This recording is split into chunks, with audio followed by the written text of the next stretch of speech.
पहली और दूसरी लहर में पूरे देश को अपनी चपेट में ले लिया था और कहर बनकर पूरे देश में टूट पड़ा था, तो वहीं अब तीसरी लहर से बचने के लिए लोगों को अब सतर्क होना पड़ेगा, जिसके चलते कोरोना से बचने के लिए डॉक्टर पंकज गुप्ता ने अपने सुझाव दिए हैं। डॉक्टर पंकज गुप्ता ने बताया कि कोरोना महामारी से बचने के लिए जनता में अवेयरनेस की आवश्यकता है, क्योंकि कोरोना वायरस अभी गया नहीं है, वह संक्रमण अभी सिर्फ कम हुआ है, क्योंकि शहर में लॉकडाउन लगे होने की वजह से संक्रमित मरीजों की संख्या में लगातार कमी आई है। जिस तरह से लोग लॉकडाउन खुलने के बाद लापरवाही बरत रहे हैं, उससे संक्रमण के आसार वापस से आते हुए दिखाई दे रहे हैं। इसी दौरान डॉक्टर ने आगे बताया कि तीसरी लहर की बातचीत सिर्फ चल रही है, यह आएगी या नहीं अभी इसकी पुष्टि नहीं हुई है। आपको बता दें कि कोरोना संक्रमण काल में उज्जैन में सिर्फ आड़ी गाड़ी ही एक ऐसा अस्पताल था जहां पर RT-PCR की जांच होती थी, लेकिन अब उज्जैन के डॉक्टर पंकज गुप्ता ने भी अपनी लैब में RT-PCR का सेटअप लगा लिया है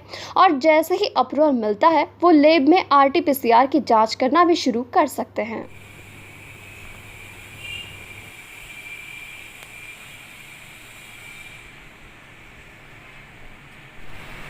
देखिए, थर्ड लेयर आएगी नहीं आएगी ये तो सब परसेप्शंस हैं। किसी को पता नहीं है कि थर्ड लेयर आने वाली है या नहीं आने वाली, पर जो भी परसेप्शंस हैं, जो भी स्टैटिस्टिकली लोगों ने डिराइव किए हैं और वो बोल रहे हैं कि थर्ड लेयर और ख़तरनाक आएगी या बच्चों के लिए ख़तरनाक होगी,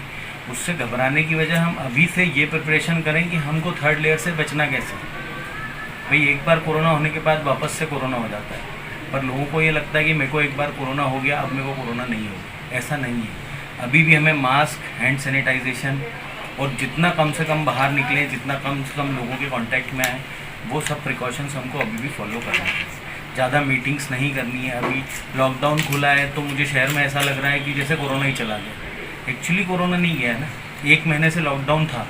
तो उसके कारण कोरोना की इंटेंसिटी कम हुई, कोरोना के केसेस कम हो गए, पर हो सकता है ये वापस से बढ़ जाए। खान पान, जितना आप हेल्दी फूड खाएंगे, जितना तला गुला फूड कम खाएंगे, जितना प्रोटीनेशियस फूड ज़्यादा खाएंगे, उतना आपके लिए फ़ायदा है। प्रोटीन आपके अंदर एंटीबॉडीज़ बनाने में काम आता है, तो जितना आप प्रोटीन फूड खाएंगे, जैसे कि दालें, एग्स हो गए, जो लोग अंडा खाते हैं वो अंडा खा सकते हैं, हरी सब्जियां जितनी खाएंगे, तला गुला ये कचौरी समोसे बाज़ार के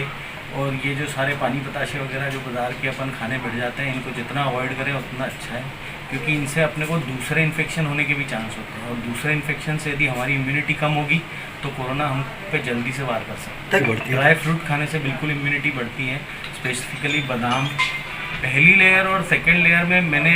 पर्सनली, मैं अपना व्यू बता रहा हूँ, मैं कोई दूसरे का व्यू नहीं बता रहा हूँ, मेरे व्यू में दूसरी लहर ज़्यादा घातक थी पहली लहर से, और उसका सिंपल सा रीज़न ये था कि पहली लहर जाने के बाद हम लोग थोड़े फ्री हो गए थे। हम लोगों ने थोड़ा सा जो अपने प्रिकॉशंस यूज़ करना थे कोरोना के लिए, वो प्रिकॉशंस कम कर दिए थे या यूज़ करना बंद कर दिए थे। दूसरी बात, जो दूसरी लहर आई थी, इसमें हमको चांस मिला था कि हम वैक्सीन लगवा लें, पर हम काफ़ी लोगों ने अंधविश्वास के चलते वैक्सीन्स को अवॉइड किया। होम्स और सारे हॉस्पिटल्स पहले भी अपनी तैयारी रखते थे, उन्होंने सेकेंड वेव में भी पूरे जुझारू सारे बड़े बड़े जितने भी उज्जैन के अपने हॉस्पिटल्स और नर्सिंग होम से सारी सुविधाएं उन्होंने उपलब्ध कराने की कोशिश की है। पैथोलॉजी के बेसिस पे केवल मैं इतना कहना चाहूँगा कि अभी तक हमारे यहाँ केवल RD-गार्डी ऐसा था जो उज्जैन में रहकर के RT-PCR की जांच कर रहा था। अब मैंने अपने लिए एक RT-PCR का पूरा सेटअप लगाया है, जो CMHO सर की मदद से अभी अप्रूवल में है, और जैसे ही मेरे को अप्रूवल मिलेंगे मैं RT-PCR चालू